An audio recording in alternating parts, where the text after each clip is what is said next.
Hey guys, welcome back to Click Academics. In today's video, I'm going to be teaching you guys how to solve this exponential equation. So we have 32 to the power of x equals 128, and we want to find the value of x.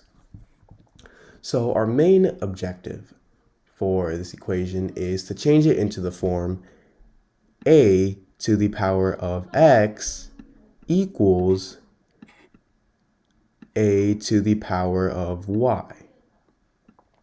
So as you can see, the bases here are the same, and because the bases here are the same, that means that the exponents here are the same as well, because that must be true in order for the equation to be true.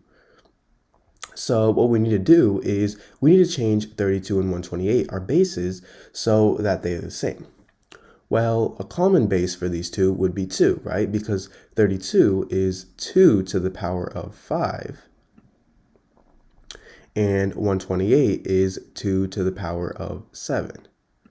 And 2 to the power of 5 would be to the power of x, because we're replacing 2 to the power of pi with 32. And this is equal to 2 to the power of 7. Now, when we have something like this, we want to multiply this. If we have this, we multiply the exponent, because 2 to the power of 5 to the power of x, so that's the same thing as 2 to the power of 5 times x. And 5 times x is 2 to the power of 5x. And this equals 2 to the power of 7 still. And now, as you can see, our bases are the same, so that means our exponents are the same as well. So this means that 5x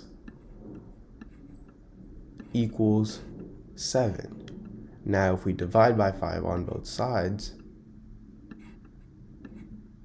these two cancel out, and we get x equals 7 over 5. And this is our answer. Hey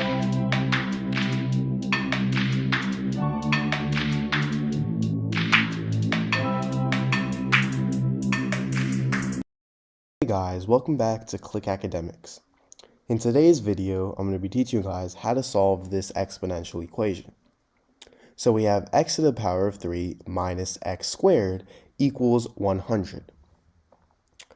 Now, what we're first going to do is, as you can see, both of these terms have x in them, right? So the best thing to do is to factor out x with the highest degree, which in this case is 2. So we're going to factor out x squared. And that would help us simplify our equation by a lot. So if we factor out x squared,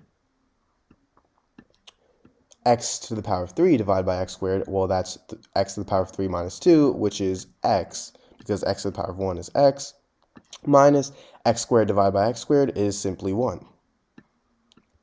So we have x squared times x minus 1, and this equals 100 still.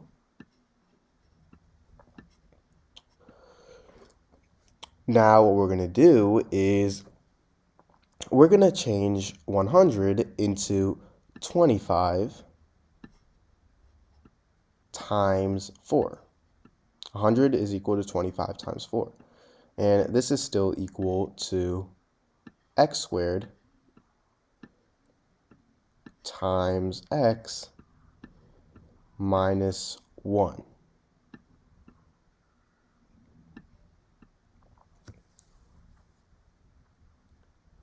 Now, this gives us two equations. We would have x squared equals 25, and x minus 1 equals 4.